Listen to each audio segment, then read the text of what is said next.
ሰላም እንዴት ናችሁ? እያያችሁ ያላችሁት #ዳናይት ነው። የዛሬ እንግዲህ ለብዙዎች አርአያ የምትሆን ብዙ የሚነገር ታሪክ ያላት በአንድ የስራ ዘርፍ ብቻ 8 ቅርንጫፎችን ከፍታ የምታስተዳድር ጠንካራ ሴት ናት። ህይወት ትባላለች።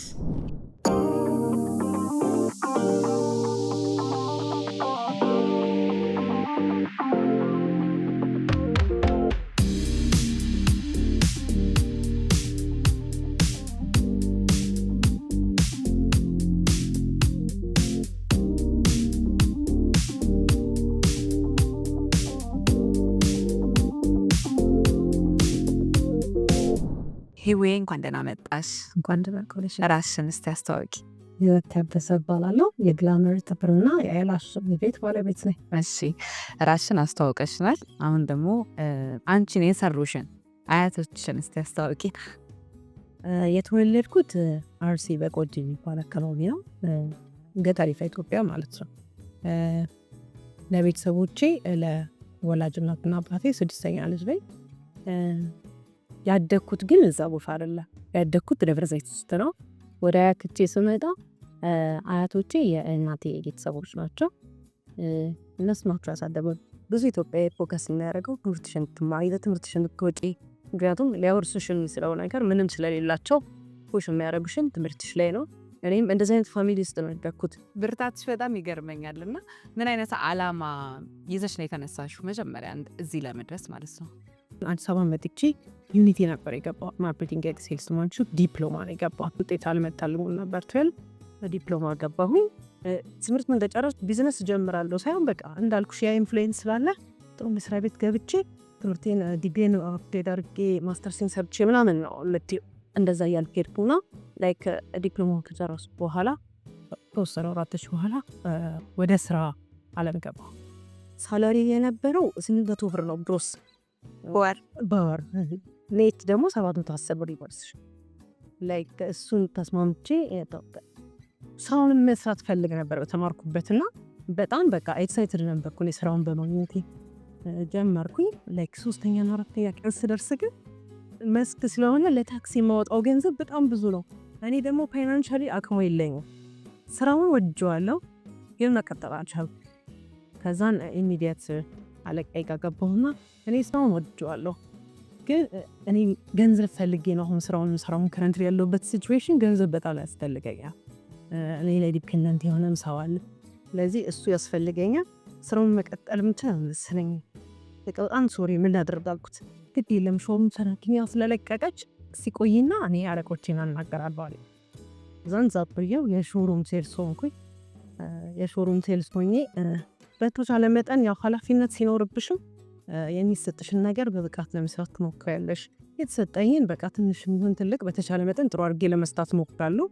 ከዛም በኋላ ኢሚዲየትሊ ቶሎ ነበር እድገቱ የነበረው እዛ ጋር ፕሮፌሽናል እድገቴ። ሴልስ ኮኦርዲኔተር ሆንኩኝ። ቶሎ ፖዚሽን እያገኘ ሄድኩኝ። እኔም ትምህርቴን ለመማር ላይክ ዲፕሎማ ነው ያለው ራሴን አፕግሬድ ማድረግ ስላለብኝ ዲግሪን ልማር ብዬ ደግሞ አድማስ ዩኒቨርሲቲ ገባሁ። ኤክስቴንሽን ልማር ማለት ነው። ጀመርኩ መጀመሪያው 2ኛ ተካው ኪፒንግ አፕ። ስለዚህ አቆምኩትና የተወሰኑ አመት ላይክ የተወሰኑ አመቶች ከሰራ በኋላ ላይክ አፎርድ በማድረግበት ሰዓት አዳማ ዩኒቨርሲቲ እዚህ ቅዳሜና እሁድ ክላስ ጀመርኩ። 4 አመት ማርኬቲንግ ማኔጅመንት ቢኤንኤስ ኮርስ እሱ ከያዝኩ በኋላ ደግሞ ማስተርሴን ጅማ ዩኒቨርሲቲ መጥቶ ነበር። እዚህ ምናልባት ዊሊኒየም ኪል ለፊት ላይ ይሰጣል ኮርስ ክላስ። እሱንም እዛ ጋር አርኩና ሴም ተሰራሁ። የዳናይት ሚዲያ ዩቲዩብ ቻናላችንን ላይክ እና ሰብስክራይብ ያድርጉ። የምንለቃቸውን ቆንጆ የሆኑ ፕሮግራሞችን ቀድማችሁ ለማየት የደውል ምልክቷን ይጫኑ። ምርትና አገልግሎታችሁን ለማስተዋወቅ ከታች ባለው ስልክ ቁጥር ታገኙናላችሁ። እንደነገርሽኝ ከሆነ አካዳሚካሊ በደንብ ጠንካራ ነበርሽና እንዴት ነው አሁን ብዙ ጊዜ የውበት ስራ ውስጥ የሚገቡ ሴቶች አካዳሚካሊ ባክግራውንዳቸውን ስታይ ያን ያህል የተለመደ ነገር አይደለም ብቻ አይደለም። እንዴት የውበት ስራ ውስጥ ገባሽ? እንዴት አሰብሽ? ያው እንደ ማርኬቲንግ ባለሙያ ትንሽ ራስሽን ጥበቅ ማድረግ ስላለብሽ ጥፍሬን እሰራለሁ። ዩዥዋሊ ጥፍሬን እሰራ ነበርና የጥፍር እንትኑ ደግሞ ይሄ አቅርቦቱ ላይ ያለው ነገር ዲማንዱና ይሄ ማርኬቱ ላይ አዲስ አበባ የነበረው ብዙ ፊት አያደርግም። ሳይ እኔ አሁን ቀጠሮ በቃ በልመና ትሰሪያለሽ ምናምን እንደሱ አይነት ነገር ነበረና ለምን አትሊስት ይሄንን የወርሃዊ ገቢዬን ሰብስቲቲዩት የሚያደርግ እሱን የሚተካልኝ ገቢ የሆነ ትንሽዬ እንኳን ክሬኤት አድርጌ ከዛ በኋላ ሀስል ለምን አላረግም? ሙሉ ለሙሉ ሪስክ መውሰድ አልችልም። ሙሉ ስራዬን ትቼ ስራ ለስራ የምልበት አይነት ሲቹዌሽን አይደለሁም። እንዳልኩሽ ፖዚሽኔ ገንዘብ ደሞዜንም ቢያስጨምርልኝም ላይፍሽ ላይ የተወሰነ ኢምፕሩቭመንት ሊያመጣ ይችላል። የራስን ስራ የሚያስጀምር አይነት ግን ሊሆን አይችልም። ስለዚህ ትንሽ ፋይናንሻል ስታርታፑ ስሞል ቢዝነስ የሆነ ሴክተር ልምረጥ አልኩኝ። ጥፍሩ ላይ እንዳልኩሽ ዲማንዱና ሰፕላዩ የተወሰነ ጋፕ ስለነበረው በቃ ቢያንስ ይህን ስራ ጀምረው እዚህ ጋር ወርሃዊ ደሞዝ ማገኘውን ሊያስገኘኝ ይችላል። ከዛ በኋላ እኔ ደግሞ አይምሮዬ ሌላ ነገር ሀስል ያደርጋል ብዬ አስቤ ነው የተነሳሁት የነበረው ስነሳ ማለት ነው። እንዳልሽው ብዙ ጊዜ አካዳሚካሊ ፎከስ የሚያደርጉ ሰዎች ወደ ውበት ኢንዱስትሪ መግባት ቴንደንሲው ሌስ ነው። ትክክል ነው። ለዛ ነበር የጀመርኩት እና ስጀምረው ላይክ 2-3 ቴብል ብዬ አይደለም እንዲህ ሳስበው ያሰብኩት። አልፎስ ፕላዛ ላይ ቤት አገኘን እና ከባለቤቴ ጋር ነው ያማከርኩትም ጨምረው የጀመርኩትም እና ረዘም ያለ ቤት አንድ ሩም አገኘን እና በቃ የለም ላይክ 3 ቴብል ምናምን ያለው ነው ማክሲመም የነበረው በዛ ወቅት እና ላይክ 8 ቴብል ምናምን አድርገን እንጀምረው ምናምን ብዬ አማክረዋለሁ። እሱም ተስማማ። በቃ በዛ አድርገን ምክንያቱም እኔ የጥፍር ባለሙያ አይደለሁም ወይም እውቅና ያለኝ ሰው አይደለሁም። ስለዚህ ማርኬቱ ላይ ለመግባት የሚታየውን ነገር ቤት ውስጥ የሚታየውን ነገር በደንብ ብናጎለው በደንብ ያስገባናል በሚል ነው ከሱ ጋር የተነጋገርን እና እንደዛ አድርገን እንጀምር ተባለ። ቤቱን ተከራየ ነው እና ካሚንግሱን ምናምን ብለን ለጠፈ ህንፃው ላይ። ህንፃውም አዲስ ነበር። ጥሩ ነገሩ ያው ህንፃውን ፊኒሽንጎች ይቀሩታል።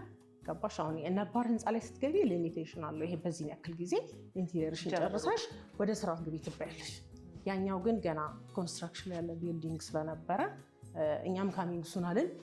የሆነች አንድ ነገር ስንሰራ ሁለት ስንል ምክንያቱም አቅሙ እንዳልኩሽ በጣም ቻሌንጅድ ነበርኩኝ በፋይናንሻሊ እና ካሚንግሱን ብለን እንደዛ በቃ አንድ ነገር ሁለት ነገር እያልን እዛ ላይ የምልነግርሽ የምፈልገው ነገር ኤቭሪቲንግ ገዝቼ አይደለም። ባለቤቴ በጣም ነው የሚያግዘኝ ከምልሽ በላይ ማለት ነው። ያለንበትን ሲቹዌሽን ያው ስለምንታወቅ የጥፍር ቴብሎቹን ሪሴፕሽን ቴብል ኤምዲኤፍ እየገዛ ቤታችን ሳሎን ውስጥ ቀለሊቱን ሲያስጮ እያደረ ነው የሰራልኝ።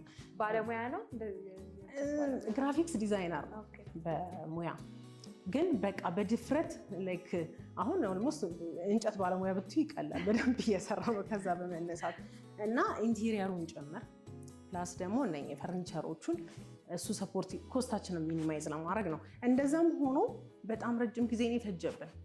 ከዛን በዛ ወቅት ደግሞ አልፎዝ እኛ ስንከራየው ባለቤቶቹ ሌሎች ነበሩ። በመሀል ይሸጥና ያው አያውቁንም።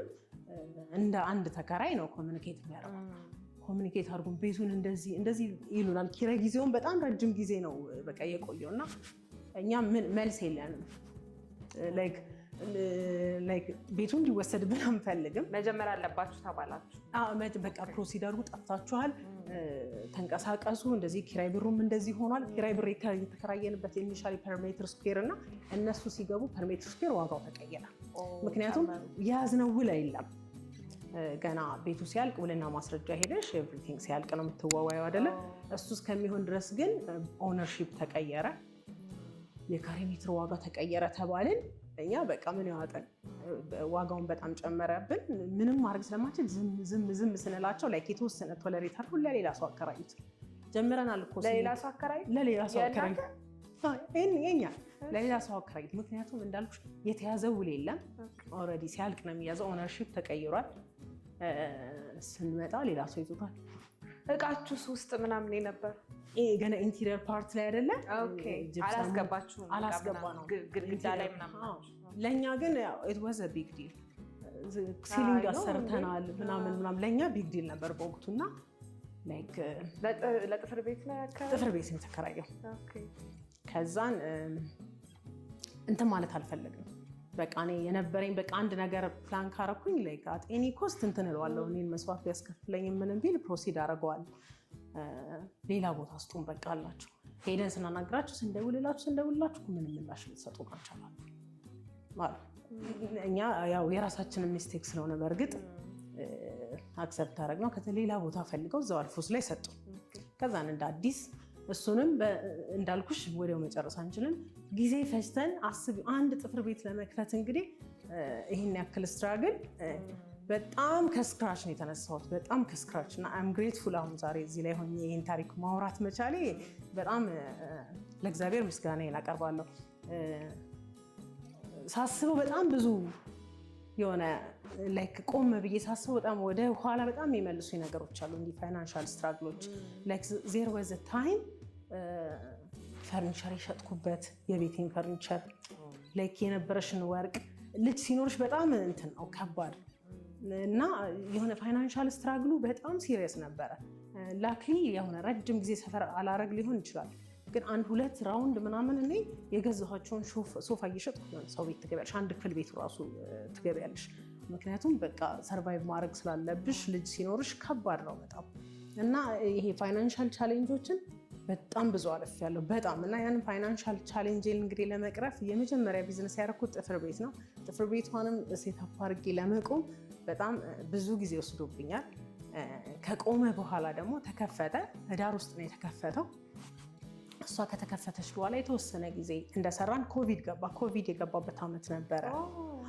ኮቪድ ገባና እየለመደ ነው እያልሽ ባለ መጋቢት ውስጥ ነው አይ ቲንክ ኮቪድ የገባው አይደል? እኛ ህዳር ውስጥ ነው የከፈትነው።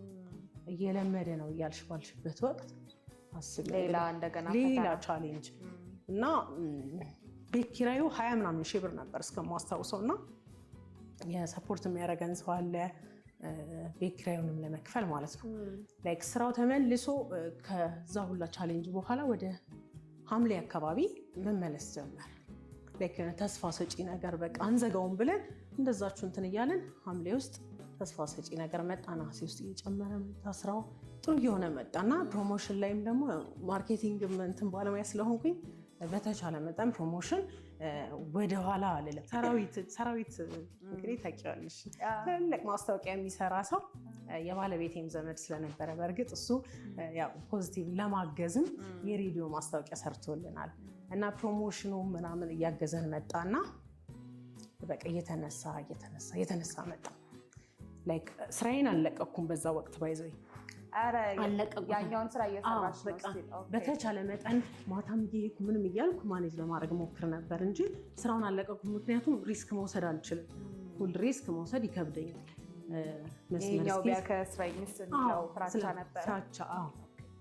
ከዛን ጥሩ እየሆነ መጣ። በቃ ኤክስፔክት ከማድረገው በላይ ጥሩ እየሆነ መጣ። ስለዚህ ሌላ ምን አሰብን፣ ለምን ብራንች አንከፍትም ተባባልን ከባለቤቴ ጋር እና ሞርኒንግ ፈለግን። ሞርኒንግ አጠገቤም ነበር። እነሱን አናገርናቸው። እነሱም አንድ ክፍል ሰጡንና በአንድ ዓመት ከ8 ወሩ ወር ሰምቲንግ ሁለተኛ ብራንች ከፈትን። ቢዝነሱም ያው በዛ ሄዶ ጥሩ እየሆነ መጣ። በነገራችን ላይ ስንት ብራንች አለሽ? 8 ብራንቾች አሉ። የት? ቁጥር 1 ገርጂ አልፎስ ፕላዛ ላይ ነው ያለው። ቁጥር 2 ደግሞ ሞርኒንግ ስታር ላይ አለ። ቁጥር 3 ሰሚት ፍየል ቤት አካባቢ ነው ያለው። ቁጥር 4 ብስራተ ገብርኤል ላፍቶ ሞል አካባቢ አለ። ቁጥር 5 ሪያሊቲ ፕላዛ ዩጎ ቸርች አጠገብ በቅርብ የተከፈተ ህንፃ ነው። ቁጥር 6 ደግሞ 4 ኪሎ አምባሳደር ሞል ላይ አለ። ቁጥር 7 አዳማ ነው ከአዲስ አበባ ውጭ ማለት ነው። ቁጥር 8 ደግሞ በቅርብ የተከፈተው ለቡ ብራንች አለ። ማሰልጠኛ ያለው ገርጂ አልፎስ ፕላዛ ላይ። ሬስቶራንት ቢዝነስ ላይም እየገባ ነው ከባለቤቴ ጋር ፓርትነር በመሆን እዛ ላይ እየገባን ነው። በቅርቡ ስራ ይጀምራል። ላይክ ወዘና መንዝ ስራ ይጀምራል። እሱ ምን አይነት ሬስቶራንት እንጠብቅ? ያበሻ፣ የፈረንጅ፣ ምን? ፉድስ ኤንድ ፔስትሪ አንድ ላይ የያዘ አልፎስ ፕላዛ ግራውንድ ፍሎር ላይ ነው የሚሆነው። እቶን ፉድስ ኤንድ ፔስትሪ ይባላል። ላይሰንሶቹንም ጨርሰናል። ዊዘና መንዝ ውስጥ እሱ ስራ ይጀምራል። ተለቅ ያለ ቤት ነው። እንግዲህ ትሞክሩታላችሁ። ጉድ ላክ። ቴንክ ዩ። 8 የመስሪያ ቦታዎችን እንግዲህ ማስተዳደር ትንሽ ቻሌንጅ ያለው ነገር ይመስለኛል። ምንድነው ላንቺ ያቀለለልሽ? አቀለለልኝ ብዬ የማስበው ነገር መጀመሪያ ላይ ስጀምረው ሲስተም ዘርግቻለሁ፣ ስራውንም እያየው። ከዛ በኋላ ጥሩ የሆነ ሲስተም ሰራተኛውንም ኮንትሮልም ማኔጅ የምታደርጊበት ሲስተም ከግብአትም ከሁሉ ነገር ኮንትሮልም ማኔጅ የምታደርጊበት ሲስተም የራሱ ሲስተም ዘርግቼለት ነበርና በቃ ስትከፍቺ ሌላ እሱን ሪፒት ማድረግ ነው። አይ ቲንክ ሲስተም መዘርጋት ይመስለኛል ያቀለለው። ስኬትሽን በምንድን ነው የምትለኪው? ትላንት ከነበርኩበት ቦታ ዛሬ በጣም የተሻለ ቦታ ላይ ነው ያለሁት። ጎሌን አቺቭ አድርጌያለሁ። ጎልሽን አቺቭ አድርገሻል ካልሽኝ ጎሌን አቺቭ አላልኩም፣ ግን መንገዱ ላይ ነኝ። ስኬት ፕሮሰስ ነው ብዬ ነው የማስበው። ከዛም ባለፈ እኔም ብቻ ሳይሆን ትላንት ከነበርኩበት ዛሬ መሻሌ ብቻ ሳይሆን እኔ ላይ ዲፔንድ የሚያደርጉ ሰዎች እኔ የምላቸው ሰዎችን ማገዝ መቻሌ የእነሱን ላይፍ የሆነ ልዩነት እነሱ ላይፍ ላይ ልዩነት መፍጠሬ ለእኔ ያ ስኬት ነው ብዬ አስባለሁ። ደስ የሚለኝ ነገር አሁን ቁጭ ብዬ ብቻዬን ሳስበው የኔ ህይወት መሻሻሉን ብቻ ሳይሆን የማስባቸው ሰዎች አሉ።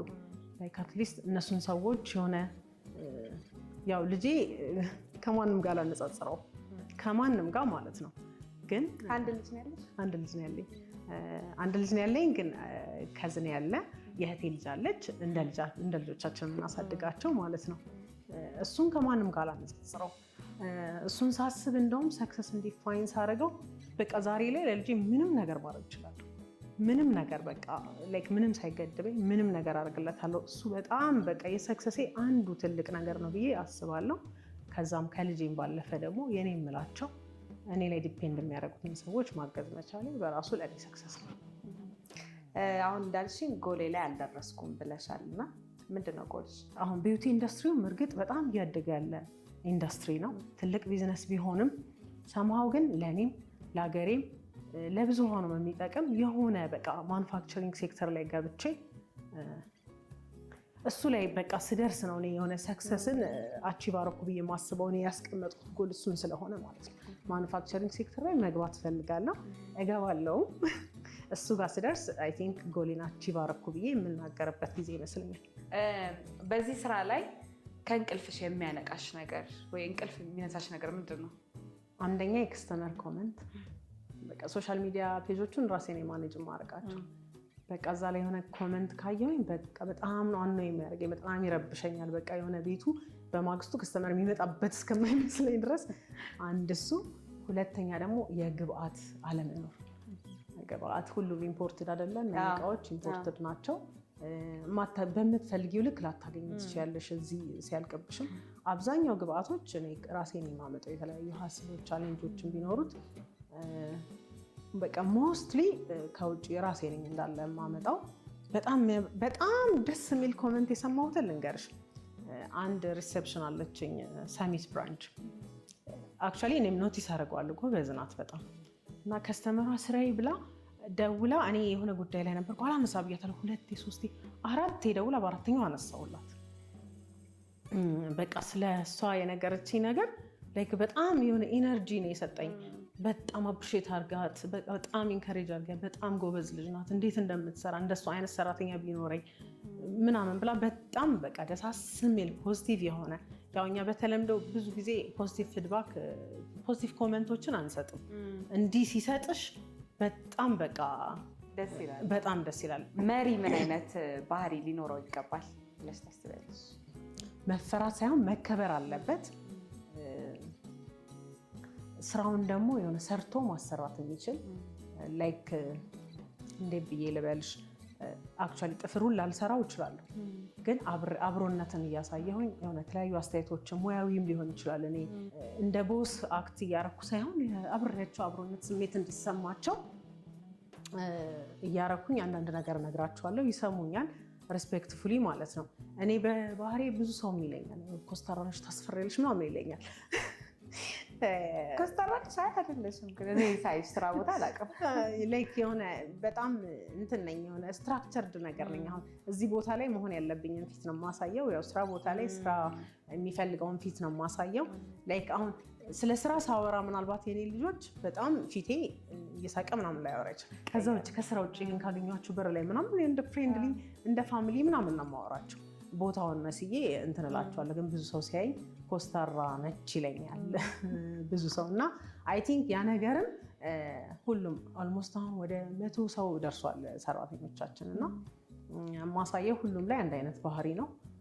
ሊደር እንግዲህ ሊኖረው የሚገባው ባህሪ መፈራት ሳይሆን እንዲከበር ማድረግ አለበት፣ ዲስታንሱን መጠበቅ አለበት ብዬ አስባለሁ። የዳናይት ሚዲያ ዩቲዩብ ቻናላችንን ላይክ እና ሰብስክራይብ ያድርጉ። የምንለቃቸውን ቆንጆ የሆኑ ፕሮግራሞችን ቀድማችሁ ለማየት የደውል ምልክቷን ይጫኑ። ምርትና አገልግሎታችሁን ለማስተዋወቅ ከታች ባለው ስልክ ቁጥር ታገኙናላችሁ። በዚህ ስራ ላይ እንግዲህ ብዙ ሰዎች የተሰማሩ አሉ። በተለይ ደግሞ ከቅርብ ጊዜ ወዲህ ግላመርን ምንድን ነው የሚለየው? ግብአቶቻችን ላይ በጣም ሲሪየስሊ ነው የምንሰራው።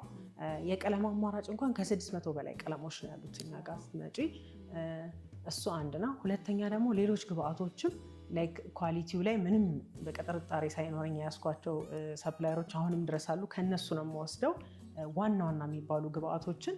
ስለዚህ አንደኛ ኳሊቲው ላይ፣ ሁለተኛ አማራጭ መብዛቱ፣ ሶስተኛና ዋነኛው ደግሞ የሰው ኃይላችን የባለሙያዎቹ ብቃት ነው። እሱ ደግሞ ላይክ ስንቀጥርም 2 እና ከዛ ዓመት በላይ የስራ ልምድ ያለው ብለን ነው የምንቀጥረው። እዚህ ሙያ ላይ በደንብ ንጽህና የሚጠይቅ ስራ ነው እና ስፔሻሊ ደግሞ ጥፍራችን ይሄ ሴንሲቲቭ ነው። ትንሽ እንኳን የሆነ ፈለግ ነገር እንደዚህ ሲወጣ በጣም በቃ ሊያሳብደን ነው የሚደርሰው። እስቲ ምን አይነት ጥንቃቄዎች መደረግ አለባቸው? እንደዚህ አይነት ነገር ሲያጋጥም ደግሞ ጉዳቱ እስከ ምን ደረጃ ድረስ ይደርሳል? ትክክል ነሽ። በጣም ንጽህና የሚፈልግ ነገር ነው። ከስኪናችን ጋር ዳይሬክትሊ የሚገናኝ ነገር ስለሆነ የስራው አይነት ማለት ነው። ከጥፍርም ባለፈ ደግሞ የአይላሽ ኤክስቴንሽን ላይም አለ ይሄ ነገር። አንደኛ ፕሮዳክቶቹ ጊዜው ያላለፈባቸው መሆኑ ቼክ መደረግ አለባቸው። አፕላይ የሚደረጉት ፕሮዳክቶች ማለት ነው። አፕላይ ለማድረግ ደግሞ የሚጠቀሙበት ቱልሶች አሉ፣ ብረት ነክ ነገሮች። እነሱ ስቴሪላይዝ መደረግ አለባቸው። ቴብሉም በአልኮል ሳኒታይዝ መደረግ አለበት። ማቴሪያሎቹ ከስቴሪላይዜሽን ውስጥም ሲወጡ ሳኒታይዝ መደረግ አለባቸው። ይሄን መጠበቅ አለበት። ወደ አይላሽ ኤክስቴንሽን ስንመጣ ደግሞ አይን እንግዲህ በጣም ሴንሲቲቭ ፓርት ነው። አንደኛ የምንጠቀመው ለዛ ፐርፐዝ የተዘጋጀ ግሉ መሆን አለበት። የተለያዩ ግሉዎች ስላሉ ማለት ነው። ባለማወቅ ምናልባት የፀጉር ግሉ ሊጠቀም ይችል ሰው አለ። እሱ አሁን በጣም አይን ነው በጣም ሴንሲቲቭ የሆነ ነገር ነው ከሁለመናችን ማለት ነው። የምንጠቀመው ግሉ ፐርፐዝሊ ለዛ የተዘጋጀ መሆን አለበት። አፕላይ የሚያደርገው ባለሙያ ብቁ መሆን አለበት። ላይክ መቆርቆር እንኳን የሚያመጣው ዲስኮምፈርት አይን ላይ በጣም ከባድ ነው። እዛ ላይ በጣም ጥንቃቄ መደረግ ያለበት የአይላሽ ኤክስቴንሽን ላይ የሚሰራው ባለሙያ ብቁ መሆን አለበት። ፕላስ ደግሞ የምንጠቀማቸው ማቴሪያሎች ለዛ ፐርፐዝ የተዘጋጁ መሆን መቻል አለባቸው። ያንን አሁን እኛ ፕሪኮሽን በደንብ ነው የምንወስደው። አይላሽን ትሰራላችሁ፣ አይላሽ ኤክስቴንሽን እና አይናችን በጣም ሴንሲቲቭ የሆነ ነገር ነው። ከተሰራን በኋላ እኔ እንኳን አንዴ ነው 2 ነው በህይወት የተሰርቼ የማውቀው ይሄ አይላሽ ኤክስቴንሽን፣ ብዙ ልምዱ የለኝም። ከተሰራ በኋላ ምንድነው ሰዎቹ ማድረግ የሚገባቸው ነገር? ከንጽህናም አንጻር ሊሆን ይችላል። ምንድነው ማድረግ የሚገባቸው? አይላሽ ኤክስቴንሽን ከተሰራ በኋላ ሊደረጉ የሚገቡ ጥንቃቄዎች አሉ። አንደኛ ነገር ከተሰራም በኋላ 48 ሰዓት እስኪሞላን ውሃ ባናስነካው ይመረጣል። አድሄሲቭ ላይክ ቢደርቅም ፉሊ ድርቅ ስለማይል ውሃ ስናስነካ ግሉ የሆነ አይንሽን የመቆጥቆጥ ነገር ያመጣል። ኮንሲኩዌንሱ እሱ ነው፣ የማቃጠል ነገር። በእርግጥ ለአይን የተሰራ ግሉ ነው፣ ለአይላሽ ኤክስቴንሽን የተሰራ ግሉ ነው። ሲሪየስ እንትን ባያመጣም ግን ትንሽ አይንሽ ቀላ ሊል ይችላል ምናምን ይቆጠቆጥ ፉሊ ስለማይደርቅ ማለት ነው። እና ቶሎም ይረግፋል። እሱም ማድረግሽ አይመከርም። ፕላስ ደግሞ አንድ አይላሽ ኤክስቴንሽን የተሰራ ሰው within 24 or 48 ሰዓት አሁንም ካስክ ባይገባ ሙቀት ግሉ ሙቀት የመቋቋም እንትኑ ለስ ነው። ለስ ስለሆነ መቅለጥ ሳይሆን የመርገፍ እንትኑን ይጨምረዋል። መቆየት ያለበትን ጊዜ ሳይቆይ ቶሎ ይረግፋል። ሙቀት መቋቋም ስለማይችል ካስክ ባይገቡ ይመረጣል። ፕላስ ደግሞ በጣም ብዙ ሰው የሚቸገረው እና ትልቁ ሳይድ ኢፌክት አይላሽ ከተሰራሽ በኋላ በቃ የሆነ እጃችን አያርፍም። በዘማድ ስትነቂ ደግሞ የራስሽንም አይላሽ ይዞ ነው የሚወጣው። እሱ ያው ለተወሰነ ጊዜ አይላሽ ባዶ ሲሆን ራሱ ደስ አይልም፣ ያስጠላል። እና አይላሽ ኤክስቴንሽን ተሰርቶ አንድ ሰው ተጠቅሞ ሲበቃው ሄዶ ፕሮፌሽናሊ ሪሙቭ ማድረግ ያለው የራሱ ፕሮፌሽናሊ ላይ 10 ደቂቃ 15 ደቂቃ ይፈጅ፣ በሱ ሪሙቭ መደረግ አለበት። ፕላስ ደግሞ አሁንም ቆይታውን ሪቴንሽኑን እንትን ለማለት ጥሩ ለማድረግ አይን አካባቢ ያሉ ይሄ ኦይሊ ሜካፖች ምናምን የሆነ እንትን ይሉታል ይሰበስቡታል ምናምን እና የሆነ ሉኩንም ጥሩ ያደርጉት። አንድ አይላሽ ኤክስቴንሽን ስትሰሪ ያው ሜካፕ እንዳታበዢ የሚጠቅመው ነገር ያው ፉል የሆነ ሉክ ይሰጥሻል። አይላሽን ስታረጊና ሜካፕ ባትሰሪም ትንሽ ሳሳ ያለ ነገር አድርገሽ ብትወጪ ያው ኮምፕሊት የሆነ ሉክ ይኖርሻል። እሱ ስለሆነ አድቫንቴጁ ሜካፕ የምትሰሪ ከሆነ አይ ፕሪፈር እኔ እንደውም ስሪዲውን ሰው ቢጠቀም እመርጣለሁ አይላሽ ኤክስቴንሽኑን ከሚያደርግ ምቹ አይደለም። ጽዳት ላይም አይላሽ ኤክስቴንሽን አሁን ከተሰራ በኋላ ላይክ አለመታጠብ ነው ብሎ የሚያስብ ሰው አለ which is wrong። አይናችን ነው በደንብ መታጠብ በቃ 2 ቀኗ ብቻ ነው እንጂ በደንብ እንዲህ ማሸት ሳይሆን ያው ፕሮፐርሊ ንጽህናውን ሊጠብቅ በሚችል መልኩ መታጠብ አለበት። አሁን ደግሞ ስለ ማሰልጠኛ ተቋምሽ እናወራና ምን ታዝበሽ ነው? ምን አይነት ጉድለት ታዝበሽ ነው ማሰልጠኛ ለመክፈት ያሰብሽው? እኔ ብዙ ጊዜ ሰራተኞች ባለሙያዎች ስቀጥር ትንሽ ይሄ ፕሮፌሽናል ኢቲክስ ሙያ ጎበዝ ሆኑና ምናልባት ዘወይ ኮሚኒኬት የሚያደርጉበት ሰዓት ለስራ ሰዓት ቀጥረሻቸው በቃ ዘይዶ ማይንድ ወይ ማረፈድም ሊሆን ይችላል መቅጣትም ሊሆን ይችላል ላይነግሩሽ በተመቻቸው ሰዓት ኢቲክሱም ማለት ነው ፕሮፌሽናል ኢቲክሱ ትንሽ ኢንዱስትሪው ላይ ትንሽ ክፍተት አለ። በጣም ጎበዝ ባለሙያዎች አሉ፣ ግን ፕሮፌሽናል ይሄ ኮሚኒኬሽን ላይ ሊሆን ይችላል አንዳንድ እንደሱ ላይ ዲስፕሊን ላይ ጉለት አለ። አንድ እሱ ጉለትና ፕላስ ደግሞ እኛ ከነበረን አፈጻጸምን በጣም ብዙ ጠያቂ አለ። ማሰልጠኛ አትከፍቱም ወይ ማሰልጠኛ እንፈልጋለን በጣም ፑሽ ያደርጉን ነበር እና እነኚህ ሁለቱ ተዳምረው ነው እንግዲህ ይህንን ኢንስቲትዩቱን መክፈት ያሰብነው። ሰራተኞችን ስትቀጥሪ ባለሙያዎችን ስትቀጥሪ ምንድን ነው መስፈርትሽ? ኢንዱስትሪው ባለው ልክ መጀመሪያ እንፈትናቸዋለን። በተቻለ መጠን ኢንተርቪው ይኖራል። እዛ ኦራል ንግግር ምን ያክል ጊዜ ሰርተሻል። ኢቨን እኔ ብዙ ጊዜ ስቀጥር ለምን ወጣሽ እላለሁ። ከዛኛው ቤት ለምን ወጣችሁ? ምክንያቱም ሰምሃው የሆነ ነገር ይነግርሻል አይደለ? ዲሲፕሊን ላይ ችግር ሲኖርባቸው ብዙ ቶለሬት አላደርግም። የሙያ ክፍተት ከሆነ ግን ችግር የለውም። ዲሲፕሊናቸው ጥሩ ከሆነ አስተያየት ሲሰጫቸው የሚቀባበሉ ከሆነ አስተያየት ሲሰጥሻቸው ጎበዝ የሚሆነዋል። የመጀመሪያ የስራ ቦታሽን ከፍተሽ ባለቤት የሆንሽበት ቀን ምን ተሰማሽ? በጣም ኤክሳይትድ ነው የሆንኩት። ከኔ በላይ ግን ባለቤቴ በጣም ደስተኛ ነበር። ለኔ በጣም ከምልሽ በላይ ከኔ በላይ እሱ በጣም ኤክሳይትድ ነበረ። ሁሌም የሆነ ነገር አቺቭ ሳረግ ከኔ በላይ እሱ ነው የሚደሰተው። እኔ ነገሮችን ብዙ ጊዜ እንትን አለኝ ኤክስፕሬስ ማድረግ አልችልም። የእሱ ሞር ይታያል። እኔ የእሱ ደስታ ሞር ያስደስተኛል እንደው ከነገሩ ይልቅ።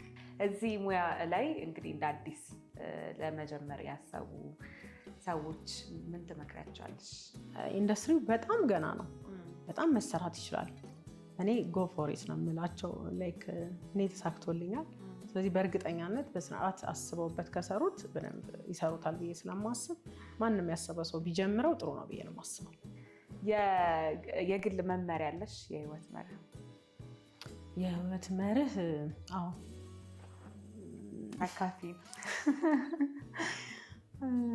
ስፔሻሊ ሴቶች እንደ ሴትነቴ በቃ ፋይናንሻሊ ማንም ሰው ላይ ዲፔንደንት መሆን የለባትም ብዬ ነው የማምነው። ማንም ሰው ላይ ሰፖርት ሲስተም ሊኖርሽ ይችላል።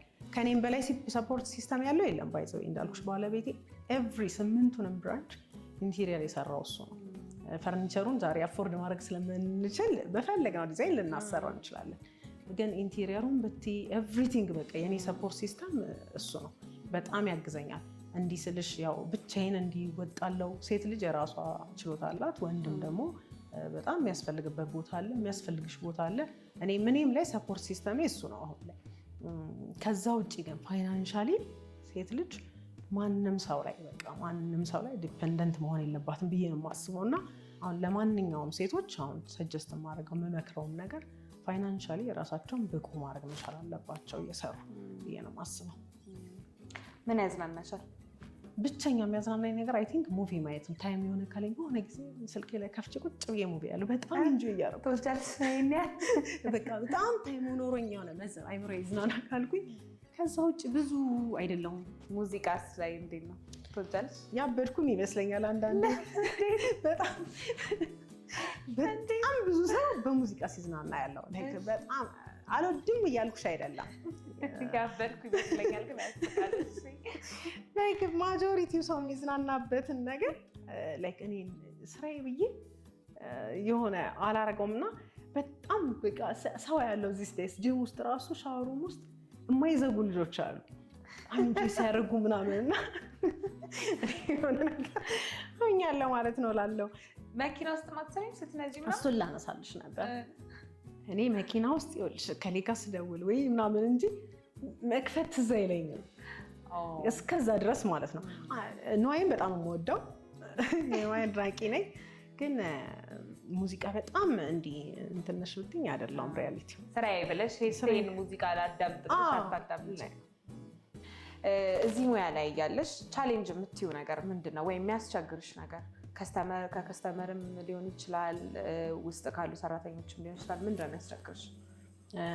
ከከስተመር አንግል የሚያስቸግረን ነገር ስራችን በቀጠሮ ነው። አንድ ከስተመር 2 ሰዓት ይያዝለታል። የመጨረሻዎቹ ሰዓቶች ላይ 1 ተኩል እንይዝለታለን። ጠዋት ጀምሮ ያለው ከስተመር አሁን 10 ሚኒትስ 20 ሚኒትስ እያረፈደ ሲመጣ በጣም ስራውን ያበላሽብናል። 10 ደቂቃ ምናምን ልንጠብቅ እንችላለን፣ ቦታውን ስፖቱን ለመጠቀም ማለት ነው። 10-15 ደቂቃ ኮንፈርሜሽንም አለን። ቡኪንግ እየመጣችሁ ነው ወይ ቀጠሯችሁ ሰዓት ደርሷል ይባላል። እንደዛም ተብሎ ከስተመሩ በጣም ያረፍድብሻል። ያንን ደግሞ እኛ አሁን ሁሉም ሰዓት ላይ የሚያረፍደውን ከስተመር የምጠብቂ ከሆነ ብዙ ስራ ላትሰሪ ነው። ስለዚህ ቦታውን እኛ የተወሰነ ደቂቃ ጠብቀን ከስተመር እናስገባበታለን። በዛ ሰዓት በጣም ከከስተመር ጋር ጸብ ይፈጠራል። ከስተመር ብዙ ጊዜ በጣም ፐንክቹዋል የሆኑ ከስተመሮች አሉ። እኛም የምናስቀይማቸው ደግሞ ላይክ ኦን ታይም መጥተው ሰዓታቸውን የምንሰርቅባቸው ከስተመሮች እንዳሉ ሁሉ የነኛ ሳይድ ደግሞ 30 ደቂቃም 40 ደቂቃም 1 ሰዓት ማርፍደው ቡክ አድርጌ አልነበረው ቀጠሮ ይዤ አልነበረው የሚልሽ ከስተመር ብዙ አለ። ይሄ ደግሞ ስህተት ነው። ቀጠሮ መያዝ ማለት ዘ ሆል ዴይ ሳይሆን የሚያዘው በዛ ሰዓት መጥተው የሆነ ሰዓት ማለቅ አለበት። ለኔክስት ከስተመር ቦታውን መልቀቅ አለበት። እሱ አንድ ቻሌንጅ ነው። ሁለተኛ ደግሞ በሰራተኛ ካልሽኝ ትንሽ ኢንዱስትሪው ከበድ የሚለው ሰራተኛው ዝም ብሎ ስራ ሊያቆምብሽ ይችላል። ቀጠሮ ይዘሽ ምን ብለሽ ሊያቆምብሽ ይችላል። እሱ ትንሽ ቻሌንጅ ነው እዚህ ኢንዱስትሪ ላይ። ኦሎፍሰደን በቃ ስልኩን አጥፍቶ ሊቀሩላ ይችላል። በእርግጥ እኔ ቤት ያሉ ሰራተኞች እንትናቸውም ቆይታ ጊዜያቸውም ከቅጥር ጊዜያቸው የቆዩ ነው በአብዛኞቹ። አንዳንዴ ግን ሀፕን ያደርግብሻል። ቅርት ሲልብሽ በጣም ነው ዲስአፖይንት የሚያደርገው። እኔ በጣም ዲስአፖይንት ያደርገኛል። አንዳንዴ ደሞዝ ውስድ አድርጎ የሚቀር ባለሙያ አለ። ትንሽ ዲስአፖይንት ያደርጋል አይደል? እኔ ቀድሞ ደሞዝ ስጭኝና ላቁም ቢለኝ አይፕሪፈር ማሳወቅ አላስገድድም። የሰው እኮ ምናልባት የተሻለ አግኝተው ሊሆን ይችላል፣ የራሳቸውም ሊከፍቱ ሊሆን ይችላል። ማናችንም የተሻለ ነገር ለማግኘት ነው የምንሰራው። ማንም ሰራተኞችን የተሻለ ነገር ቢያገኙ ምጠላ አይነት ሰው አይደለሁም። ያን ራሴን ስለማውቀው ደሞዝ ወስደው ቅርት ሲሉ በጣም ዲስአፖይንት ያደርገኛል። እሷ ነገር ትንሽ ቻሌንጂንግ ናት። በመጨረሻ ህዌ ማለት የምትፈልጊው ነገር ካለ እድሉ ልስጥሽ፣ ያላነሳነው ነገር ካለ? በቅድሚያ ደጋግሜ ኢንተርቪው ላይ ባለቤቴ ብዬሻለሁ። በበቂ ሁኔታ አመስግኘው አላውቅም። ለሱ በጣም በቃል ላረገልኝ ነገር፣ ላበረታኝ ነገር፣ እዚህ ጋር እንድደርስ ስላረገኝ። በእርግጥ የራስሽ ሰው አይመሰገንም፣ ግን አንዳንዴ ክሬዲት መስጠት አለብሽ እና እሱን በጣም ነው የማመሰግነው። እዚህ እንድደርስ ያገዘኝም የረዳኝም አይ ቲንክ ብቸኛ ሰፖርት ሲስተም እሱ ነው እና እሱን ማመስገን እፈልጋለሁ። ሌሎች ሰዎች ደግሞ ስራውን ስንጀምር ከማስታወቂያም ሊሆን ይችላል፣ ከተለያየ አንግል ባላቸው ነገር ባላቸው በሀሳብም ሊሆን ይችላል ያገዙን አንዳንድ ሰዎች አሉ። በማስታወቂያ አርቲስት ሰራዊት ፍቅሬን ሳይንቀን ከሱ ጋር በማይመጥን መልኩ ቆንጆ የሬዲዮ ማስታወቂያ ሰርቶልናል። እሱንም በጣም የማመሰግነው። የተለያዩ ሰዎች ደግሞ እኔ ስቲል ቤተሰቦቼ የሆኑ አሉ። ሶሻል ሚዲያ ላይ በክፍያ እንዲሰሩልኝ አናግሬያቸው ነው እንዴት እንዲጠይቄናልሽ ምናምን ብሎ በቃ ይገርመኛል። እሱ እስከዛሬ ንግግርና ለእኔ ቢግ ዲል ነው። ኑሃሚን ፍስሀዬ ካወቅሻት የፍፄ ባለቤት፣ እሷን በጣም ነው ማመሰግናት። በጣም ነው የምታግዘኝ በሀሳብም። ከመጀመሪያው ጊዜ እኔ በግላመር ነው ያወቅኳት፣ ግን ሺዝ ማይ ፋሚሊ አሁን በጣም በቃ እህቴ ናት። እሷንም ማመስገን ፈልጋለሁ። ሰራተኞቼንም ካምፓኒ ማለት ብዙ ጊዜ ነው የምናገረው። ካምፓኒ በራሱ ካምፓኒ አሁንም የሰው ስብስብ ነው ካምፓኒ የሚያደርገው እና በጣም ብቁ የሆኑ ሰራተኞች፣ ዲሲፕሊን የሆኑ ሰራተኞች ስላሉኝ ነው እዚህ የደረስኩትና ምስጋና ለእነሱ ማቅረብ ፈልጋለሁ። በተጨማሪም ደግሞ ልጄን እና ከዝኔን ከዝኔም ከልጄ የተወሰነ ዓመት ነው ልዩነቱ፣ ታላቁ ነው። ከባለቤቴ ጋር አብሮ ጠረጴዛ ይሰራል። ሌሊት ስናመሽ ማሻሻያ ስናደርግ ቤቱ ላይ አብሮ በቃ እንደ ልጅ ሳይሆን በደንብ በቃ አግዞኛል ከዝኔና እሱን ማመስገን እፈልጋለሁ። ልጄንም ደግሞ እዚህ ስራ ስል ብዙ ጊዜ አልሰጠሁትም። ኢሞሽናል ዳለው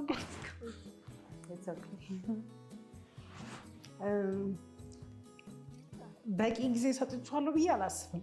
እንደውም በጣም በልጅነቱ ስራዬን እሰራለሁ፣ ቤቴ እገባለሁ። እሱን እንደ ተማሪ አብሬ አጠናለሁ። ጎበዝ ተማሪ ነበር እስከ ግሬድ 4 ምናምን። ከዛ በኋላ ግን እኔ ይህን ስራ ስጀምር ትንሽ ጋፕ ፈጠርኩ ብዬ የማስበው በቂ ታይም አልሰጠሁም። ስራ ምናምን ስል ትንሽ ውስጤን እንትን የሚለኝ ጥያቄ እሱ ነው እና እከሰዋለሁ ብዬ አስባለሁ ከዚህ በኋላ። ያው ዞሮ እኮ ወደፊት ለሱም ነው አይደለ? አሁን እንደዚህ እየሰራሽ ያለሽው አይ ሆፕ የሚረዳሽ ይመስለኛል። አንቺ ልጅ ላይ መስልሽ የሚችልሽ ለዛ ነው እንደዚህ ኢሞሽናል ሆነሽ። በመጨረሻ እንግዲህ ሰሞኑን መቄዶንያ ቢልዲንግ ለማስገንባት የእርዳታ ማሰባሰቢያ ፕሮግራም እያዘጋጀ ነበር። እዛ ፕሮግራም ላይ አንቺንም አይቼሽ ነበረ። ለመደወል ሁላ እያሰብኩኝ ነበረ ዳናይትን ያለ ሲባልና ለዛ ለመቄዶንያ እንግዲህ አሁን እየተሰበሰበ ላለው በግላመር ስር 500,000 ብር ዶኔት እናደርጋለን። በጣም እናመሰግናለን። እግዚአብሔር ያክብርልን። ህይወቴ እኔ ጥያቄዎችን ጨርሻለሁ። ቀሽም የሆነብሽ ጥያቄ አለ እስካሁን? ምንድን ነው የጠየቀችኝ? ያስባለች በፍጹም ቆንጆ ነበር። በጣም አመሰግናለሁ ስለመጣሽ። አመሰግናለሁ። መጥቼ ደግሞ ጥፍር ቤት በጣም አልችታለሁ። እንዲህ ያልኩት እንዳታይ አንድ አይነት ስታይል ነው የምትጠቀሚ ሁሌ። ሰው አሁን ፎቶ ሳይ ዙም አድርጌ ማለት ጥፍር ሁሌ ጥፍሬ እንደዚህ ነው። ኑድ ነው። ቴስት ነው። በጣም አመሰግናለሁ ስለመጣሽ። እኔም በጣም አመሰግናለሁ ጋብዛችሁኝ ስቱዲዮአችሁ ቃለ መጠይቅ ስላደረጋችሁልኝ በጣም አድርጌ ነው የማመሰግነው። እንግዲህ ተመልካቾቼ የዛሬ ፕሮግራማችን ይህንን ይመስል ነበረ። በሚቀጥለው ሳምንት በተለያየ ርዕስ እንገናኛለን። ቻው። የዳናይት ሚዲያ የዩቲዩብ ቻናላችንን ላይክ እና ሰብስክራይብ ያድርጉ። የምንለቃቸውን ቆንጆ የሆኑ ፕሮግራሞችን ቀድማችሁ ለማየት የደውል ምልክቷን ይጫኑ። ምርትና አገልግሎታችሁን ለማስተዋወቅ ከታች ባለው ስልክ ቁጥር ታገኙናላችሁ።